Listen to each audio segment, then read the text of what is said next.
It's possible that you've been looking at yourself through the lens of how your mama looked at you, through the lens of how your daddy looked at you, through the lens of how your family talked about your parent and saw you as like you just like your daddy. You don't give yourself full credit for what you are because you're too busy looking at yourself for what you're not, because that's how they looked at you. Start looking at yourself through your own eyes, through your sense of values, not theirs, through what's important to you, not what they taught you is important, and begin to celebrate yourself and see yourself through a different lens.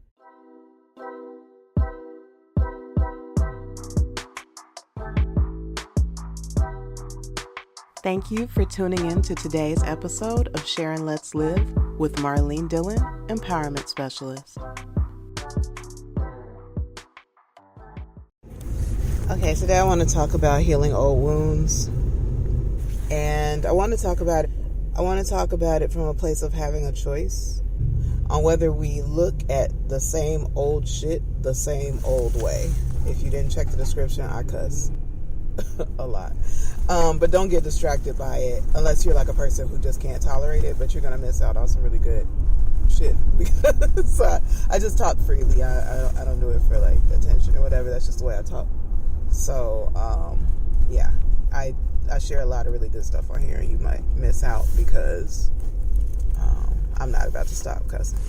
So, respectfully. Anyway, so this is what happened. Yeah, I'll just tell the story because fuck it. It's my story to tell. So, I'm sorry, there's always that fear, like, what if I'm wrong? Oh, yeah, please go away. Okay, good. I'm sorry, the person in front of me is making me mad, so I'm glad that they made the light and I missed it. Here's what happened. I was sharing a story that a lot of people don't know about me and my ex. And someone asked a very specific question that no one else has asked.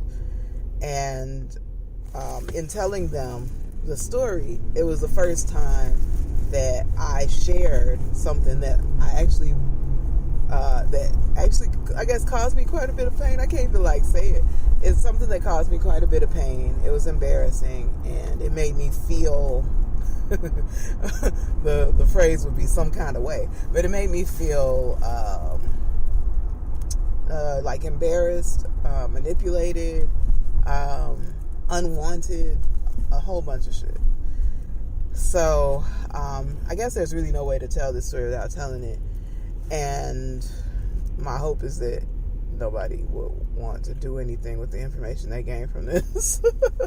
So we'll just say that someone I know just in case.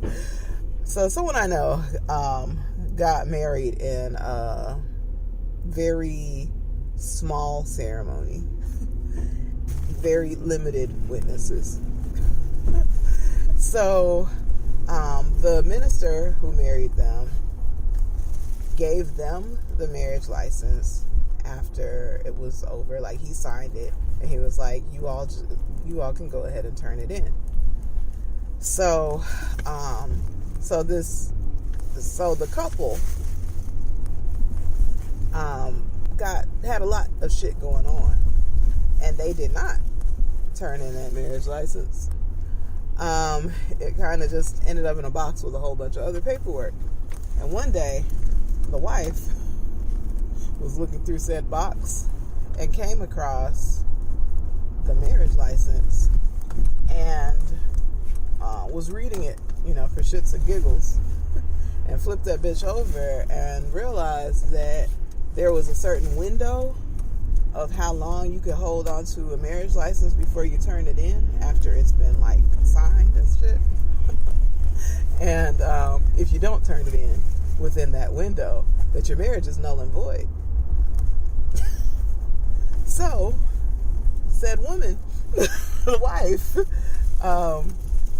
is like, hey, honey, this paperwork says that our marriage isn't real because we didn't turn in our marriage license, if I'm reading this correctly. And the husband is like, really? Oh my goodness. Well, she can't remember. Said woman can't remember whether that's what his response was, but it was something along the lines of, we are equally surprised, or they were equally surprised. So she is kind of freaked out, like, oh my God. So she goes and finds the phone number to the courthouse, calls the courthouse, tells them the situation, and they're like, yeah, normally that, you would be in trouble, but just bring it in this week and we'll take care of it. No problem. Thank you so much. So she gets off the phone, and then she's like, oh my goodness, they said that they could take care of it. We just got to turn it in or whatever. And she's like, well, you're always driving, because she was a stay-at-home mother. She was a stay-at-home mother. So she's like, well, you always have the car, so it would make more sense for you to drive out there and drop it off.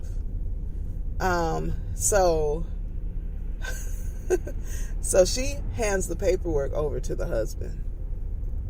Fast forward, many years later, after this quote-unquote marriage has ended, and there was no, like, divorce or anything. It was just like, dude never came home, and she realized, like, thank God, at first she was devastated, of course, but when she really thought about, the quality of life that she could have without that kind of personality around her all the time, she realized she dodged a bullet.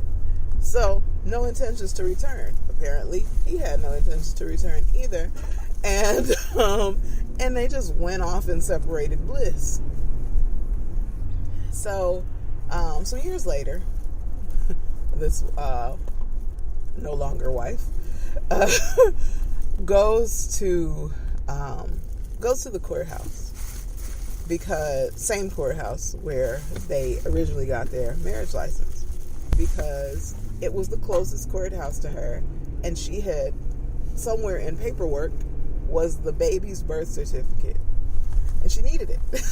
Couldn't find it, and was just like, okay, how do I get another copy of this birth certificate? She thought it was lost somewhere in the move. So she goes, ignore all the whatever the hell trash in the back seat of my car. Anyway, so she goes she goes to the courthouse, and she's like, I need a couple copies of my baby's birth certificate. And they're like, no problem, we got you. She pays a fee, they give her the copies. Then she's like, you know what, while I'm here, I want to know what I need to do as far as, like, okay, so I got my marriage license here, and we went on and got married, but we never turned it in. But he was supposed to turn it in, but I'm just wondering, like, can you check on that? So old girl is like, please don't walk out here, kids. Thank you. So old girl's like, oh, okay, let me look it up. And while she's looking it up, she's like, well, if you all got married, I mean, it is official.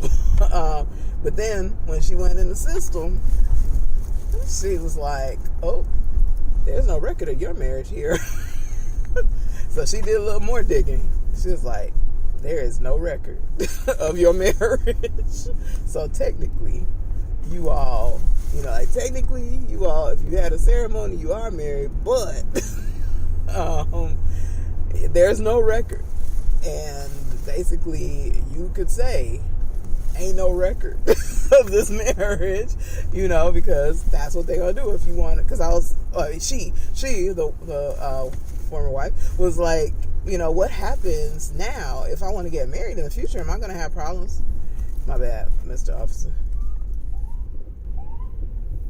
So glad that they did not bother me.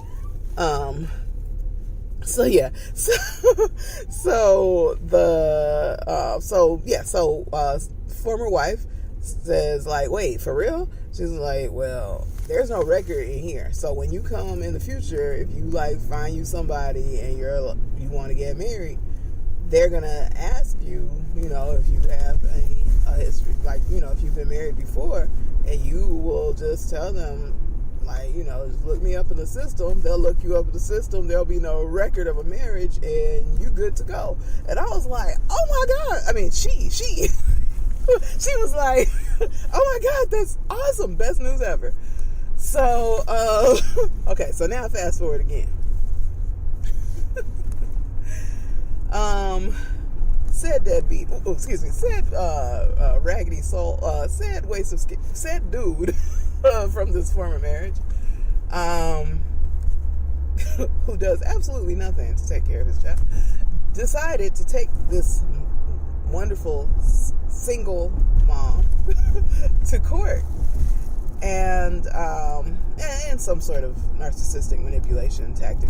So anyway, so this person takes the mom to court, and the mom got a lawyer because her parents were like, we'll be doggone if this deadbeat tries to take the child. So anyway, that drama is not necessary. But anyway, so lawyer goes to court. Mother doesn't have to be in court because the lawyer's got it. One day in court, the lawyer, the judge says to the dude, hey, were you all married? Or you all are married? And dude said, no, we're not married. We never filed our marriage license.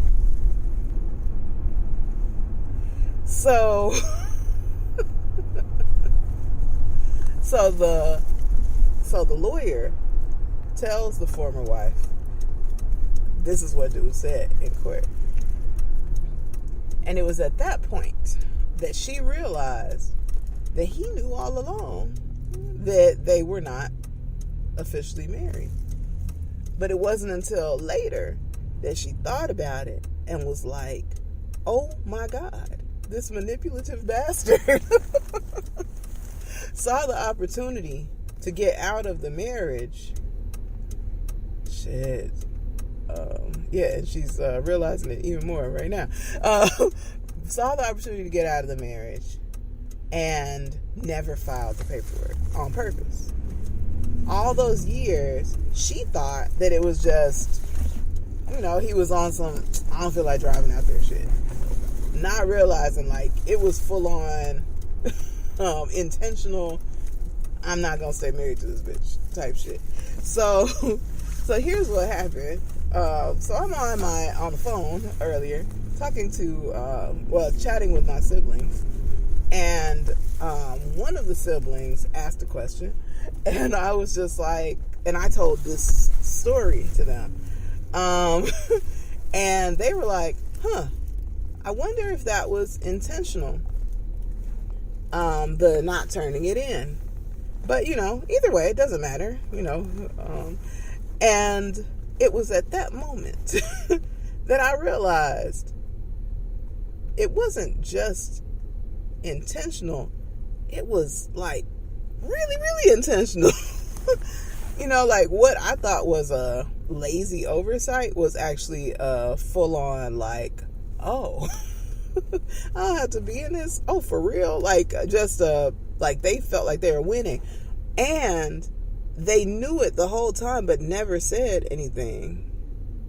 So anyway, so let's kick this story to the curb. So let's talk about how you can revisit a story and choose how you process it.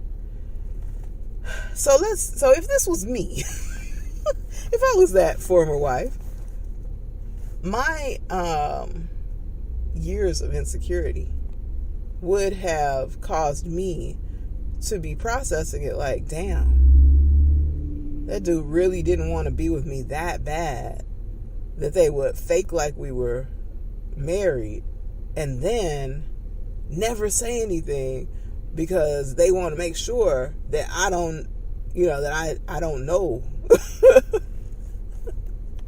But they would all along be so happy and relieved knowing that they're not married to me. Oh my God, how much could somebody, not want somebody? Like, how bad of a person am I? How unlovable could I be that someone would go to those lengths? But I thank God, well, or whoever, I am grateful that that's not how I think anymore. And it's new. It's real new. That's not how I think anymore, because I now realize how much I have to offer. I now realize how great of a win I am in anybody's life. So anybody who would not want to be with me, I guess I could not be someone's cup of tea, but anybody who wouldn't want to be with me is like, one, a little crazy, and two, thank you. Like, you saved me. And three, the only kind of person who wouldn't want to be with a person like me, I'm not saying that everybody should want me. I'm just saying that the kind of person who wouldn't want somebody who, like, if I listed out my qualities, the only kind of person who wouldn't really want somebody like me would be somebody who couldn't use me. And after being with me, after all the they've been with me long enough to know what I look like, know what I do, know what I'm capable of, know all the good that I bring, blah blah blah. The only thing that would be a turnoff would be that they can't use me. And this person in particular would have already used me up, so whatever I had, they had already taken all of that from me and left me as a shell of myself, if it was me in this hypothetical situation. And I realized, shit, it really is there are multiple ways that you could look at a moment. And I'm so grateful that I'm not looking at this moment like, damn, because that's how I used to look at it. I had one of my parents was like, nobody would ever marry you. No man would ever want you. And to hear that from your parent, male parent, at that, it's one of those things that sticks with you. And the reason for it was because I had a messy bedroom. And now, as an adult who learns constantly about ADHD and the way it presents itself and such, I now realize that me not being able to keep up with household stuff and cleaning stuff like that it's a very common thing for people with ADHD. And I can't tell you the science behind it, but I can tell you the reality. In real life, when you are struggling to keep up with your regular responsibilities, the shit that really counts outside the house, that was scary. I thought it was about to be a fight. Or a shooting. Anyway, I am in one of those neighborhoods, but what was I saying? It just totally made me stop thinking. So what I know from my experience with ADHD is that it has nothing to do with being a nasty person. It has nothing to do with in a sense, it's not even how do you live like that? You can't see how, blah, blah, blah. It's a strong possibility that you can't, because your mind is overwhelmed by all the other shit you've got to do that you don't even see the mess, because that hasn't made it to the top of the priority list yet. And it's taken me a long time to get to a place where I understand me, and I'm just now beginning to understand me, and I'm so grateful for the ADHD diagnosis, because it made so much that didn't make sense because I'm a clean, organized person who can't keep things clean because I run out of time. I'm too busy trying to do all the other shit. And getting to a place where I realize it's not because of whatever people would say about me, you just nasty and dirty and blah, blah, blah. It's because it takes me a really, really fucking long time to do things, to do regular shit. So by the time I make it to bed, I only got certain things done. I didn't get around to, oh, I was going to do the dishes today, or, oh, I was going to do the laundry today. I was too busy trying to, like, handle the other shit that is a necessity, you know? Yeah, so anyway, blah, blah, blah. Way more information than you need. But yeah, I'm just grateful that now, when I look at myself, because, like, I'm in that place of, like, I think I'm ready to start dating again. It's only been 14 years. I think I'm ready to start dating again. That there's a part of me that is grateful that I haven't been dating all this time, because I'm just now coming to realize how awesome I am. And not in a conceited way, but just in a reality of, like, I do have positive characteristics. I do have positive traits. Most of me is good. Really, the only thing that I struggle with is, like, making money. But yeah, I do a whole lot. I have a lot of good things about me.